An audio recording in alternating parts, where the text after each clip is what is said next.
Evangelicals are Christians who read, study, and obey their Bibles.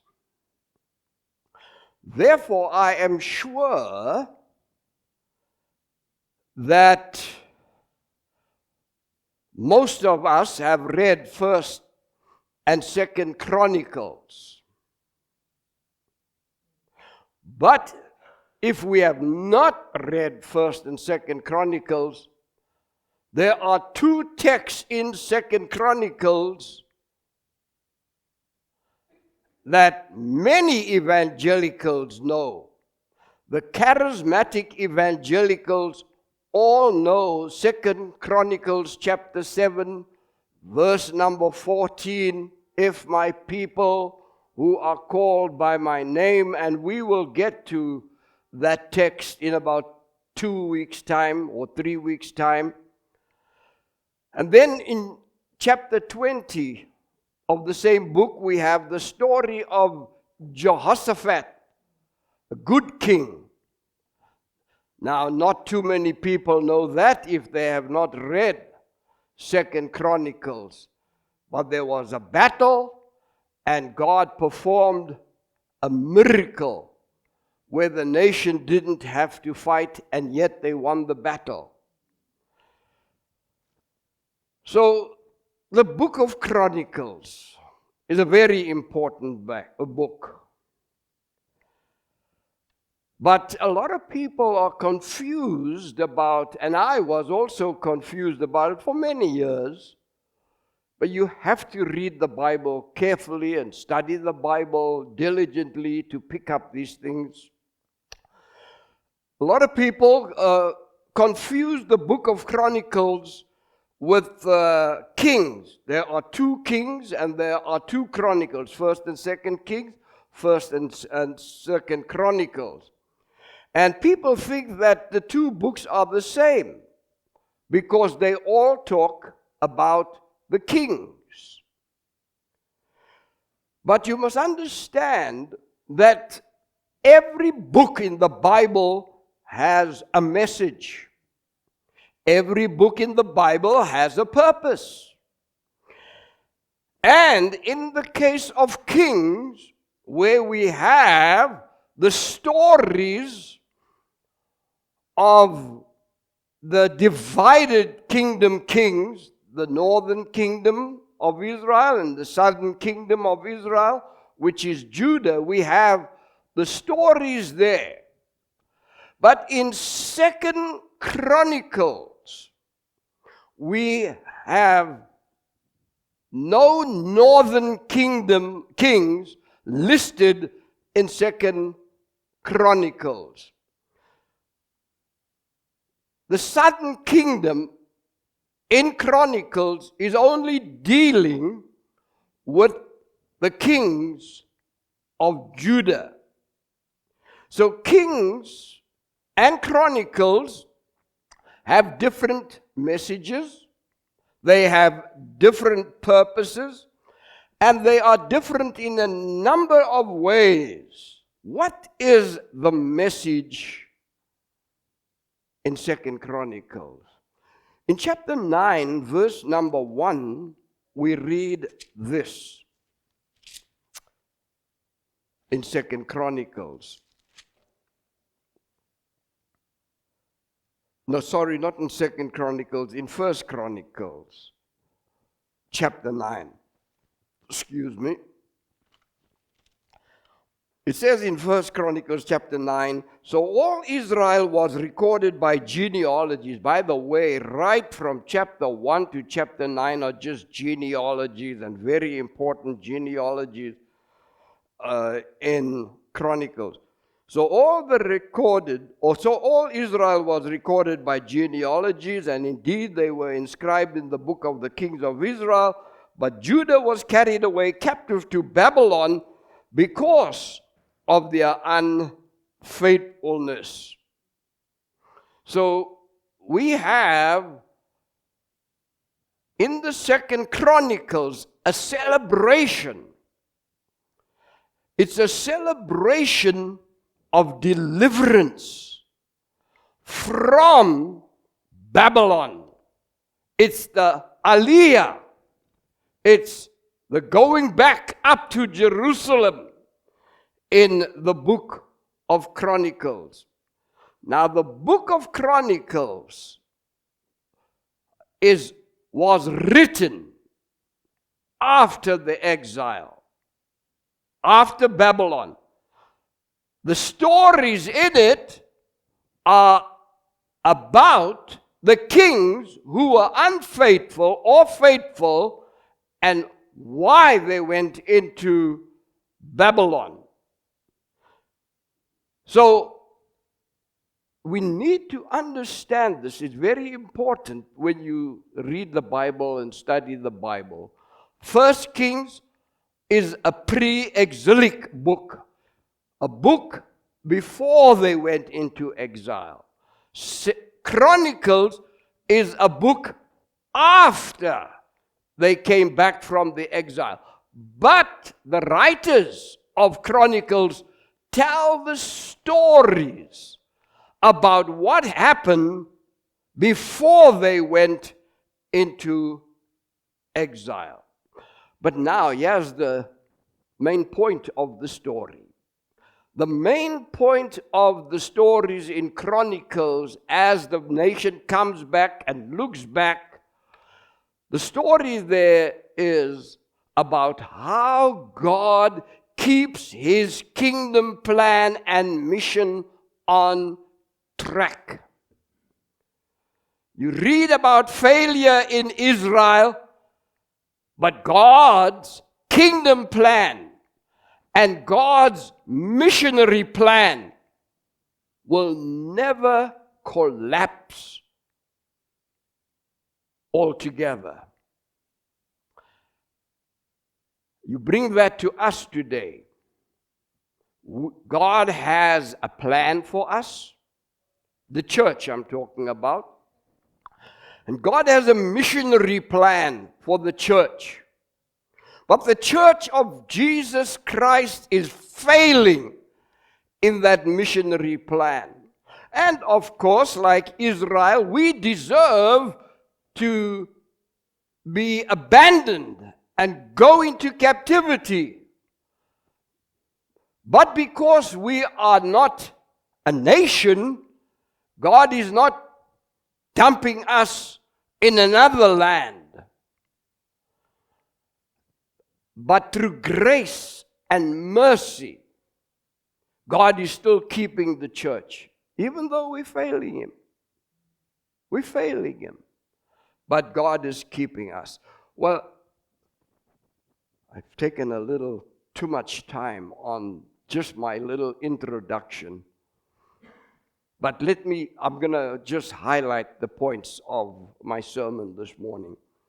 We're going to look at the main message of Chronicles today. Firstly, we have in the book of Chronicles, you don't see it clearly, but it's there.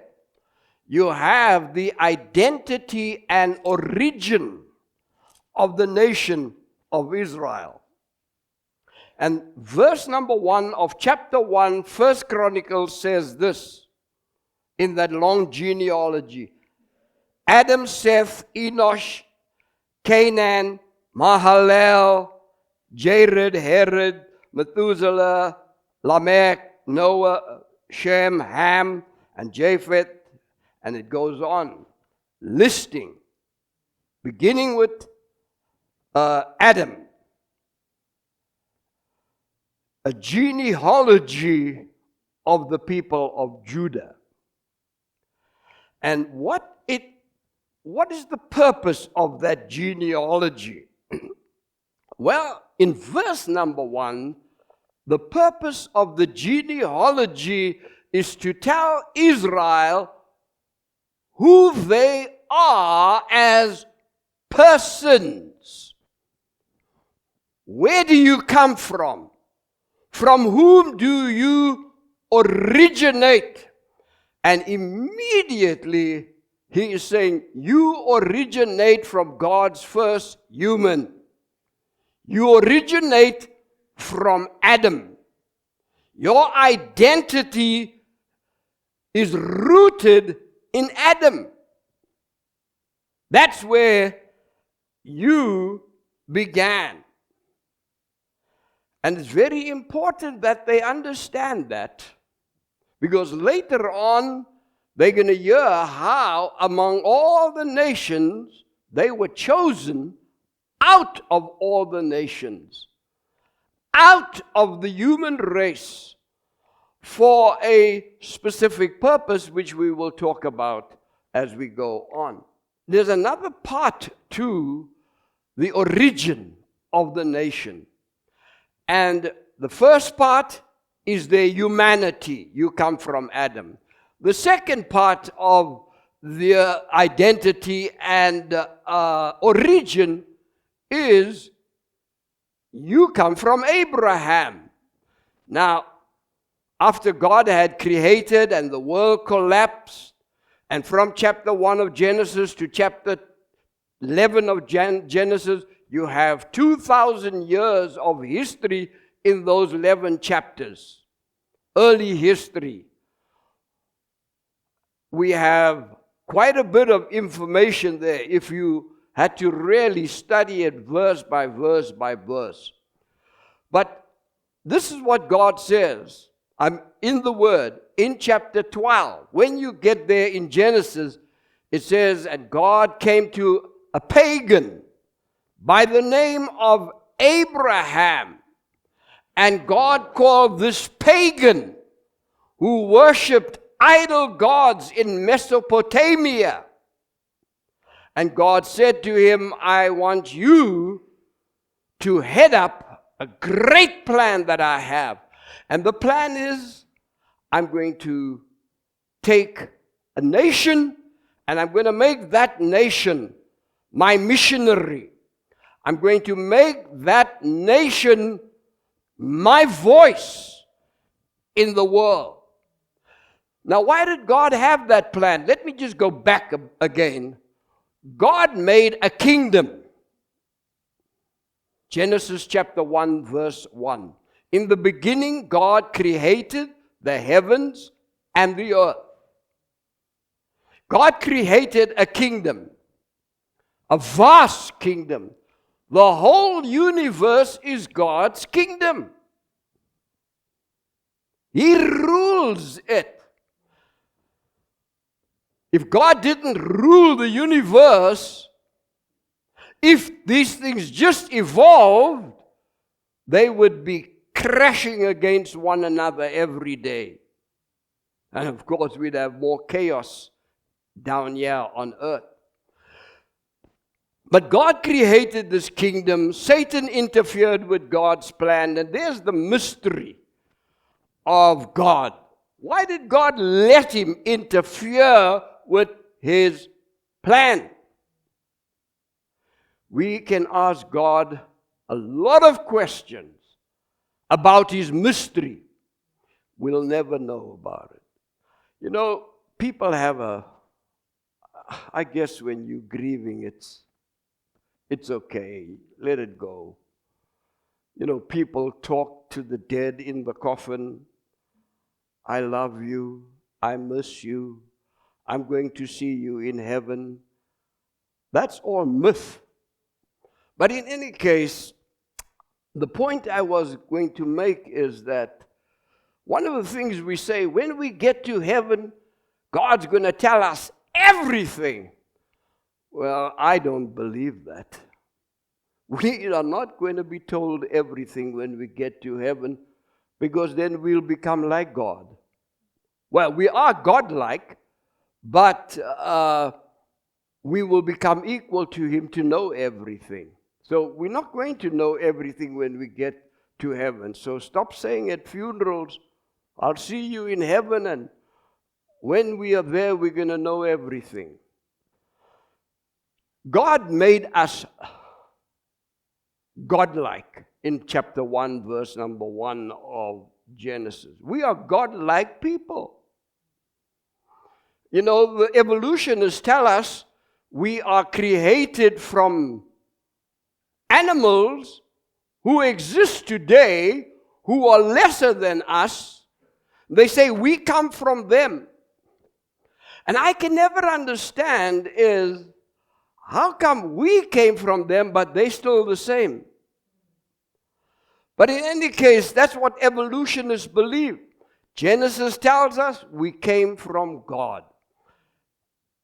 Chronicles is telling the people of Israel, you come from God. And what is he saying?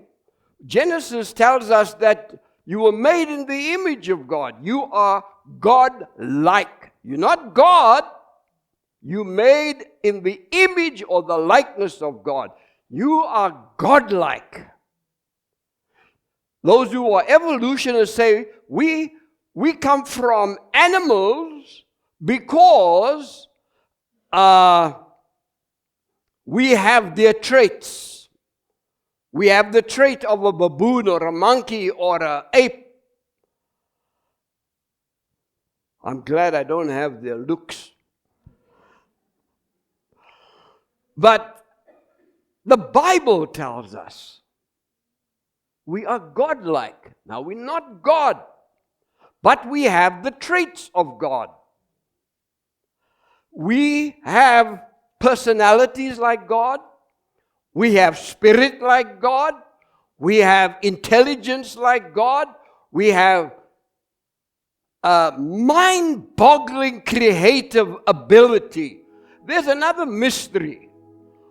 All the things that have been created today are from God. I mean, the atom bomb was not created by God, but he gave man the intelligence to create the atom bomb. And I wonder sometimes, why didn't God give Adam and Eve all that he's giving the world today? Another mystery of God. He didn't. Over the time of history, God improved on what he gave to man to be godlike. That's what happened. But in any case, just here's something. When you talk to an atheist or to an evolutionist, you need to say to them, but why do you say we come from animals because we have their traits? Don't you see more of God traits in me than you see of animal traits? Why don't you say we come from God? We have more of His traits than animal traits. Now, beloved, because we have God traits, we are very responsible to God. We are accountable to God. But the big thing is, we cannot do without God. We can do without a monkey. We can do without an ape or a baboon, but we cannot do without God. But the second part of their identity is that not only are they human, but they are chosen from the human race to be God's missionary in the world. And what is the missionary message of God? I know we are so hooked onto the New Testament, we think it is just Jesus Christ, the cross, the resurrection. It's more than that, beloved. It is about the kingdom of God. God's kingdom collapsed when Satan was put out of heaven. But not only did his kingdom collapse, but he came down to the earth and said, now I got God. There's somebody that is just like him. I'm going to destroy God through the godlike people he made. And of course, he didn't destroy them, but he got them to side with him, and sin came into the world. Now God said to Abraham, you are part of the fallen people. All humans have fallen. But I'm going to take you and I'm going to save you and I'm going to make you the source of a great nation, which is going to be my missionary in the world. We need to understand that when Adam and Eve were created, the mission began then already. But it was not a redemptive mission. It was a creative mission. It was a mission to look after what God had created. We have a double identity like Israel. Number one, we are created in God's image. Oh, beloved, that's a great privilege. To be created human, to have an identity that is human, to have an intelligence that is human, to have a spirit that is able to connect with God. It's a great privilege. Hang on to that privilege. But then there's something else, double meaning to our identity. Our identity is an identity through Abraham. We are not Jews. We are not biologically or nationally children of Abraham, but we are spiritually children of Abraham. Because Jesus came through Abraham, David and Abraham. And so spiritually, the book of Galatians tells us that we are that by faith. Abraham had faith, we have faith, and we are children of Abraham in that sense. The wonderful thing here, beloved, is that it is a wonderful thing to be a believer. Oh, but how do we treat our salvation? Value your salvation. I said earlier on, when people get to heaven, they're so excited they're going to heaven. I tell you, I'm scared to go to heaven. Because when I get to heaven's door and I see Jesus and I look back and I think of how I lived my life, how can I go in before this Christ into this place? He saved me, but I abused His salvation. I didn't treat it as the most valuable thing in life. Well, let's quickly go on and talk about Israel's kingdom identity. But just remember, to be a believer is the most precious possession of any human. Now, the kingdom identity of Israel. The kingdom identity of Israel is everything that Chronicles is about. Remember, King says you're going into captivity. It is written before the captivity. Chronicles, they come back and they write about why they went in. And they are actually saying, let's not make the same mistake again, because we're going to go back. When Israel came back, they came back to rebuild the temple. They came back to resurrect the religion, or what they call Yahwism, coming from the name of God, Yahweh. I am who I am. I am the self-existent one. They came back to revive Yahwism. The sad thing about their coming back to revive Yahwism, well, two sad things. Number one, it was sad that many of them had settled down in Babylon and they had become rich. They had become business people. And they said, we don't want to go back. We happy where we are. The message in Chronicles, and oh, what a wonderful message is. It's a message of a miracle. And it's a message that when God says something, He'll do it. Oh, I know the plans I have for you. God wasn't talking to us today. He was talking to Israel.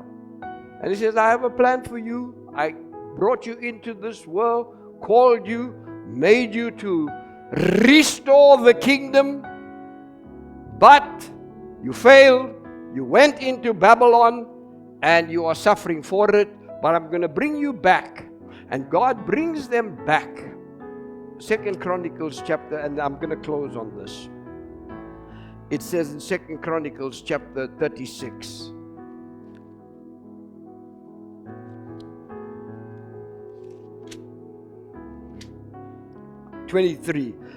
There's the miracle. Thus there's Cyrus, king of Persia. The Persian king who had conquered the Babylonians, and he became the world ruler. All the kingdoms of the earth the Lord God of heaven has given me. This Persian king recognized that God gave him all of this. And he has commanded me, not the people, me, to build a house in Jerusalem, which is in Judah. And then he says, who is among you of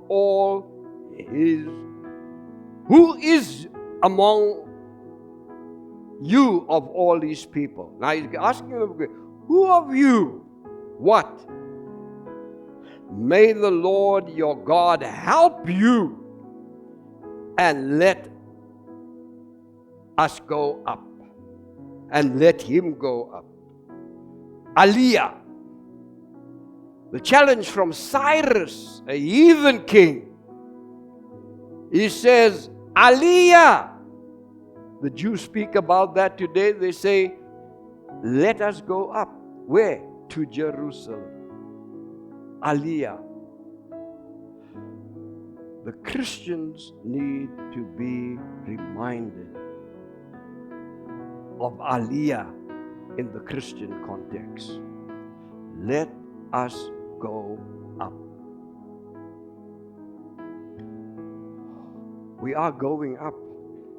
Lots of us are going up. We are going up in life, financially,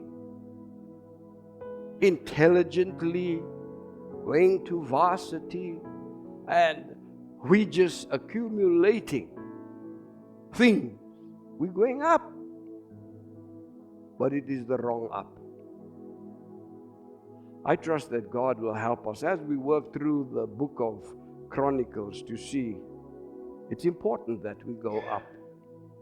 But which up are we talking about? And we're going to see that through the kings. Wonderful privilege to be saved. We are greatly privileged to have two identities. One human and the other. As we will see, and we read the Peter chapter, we are a royal people.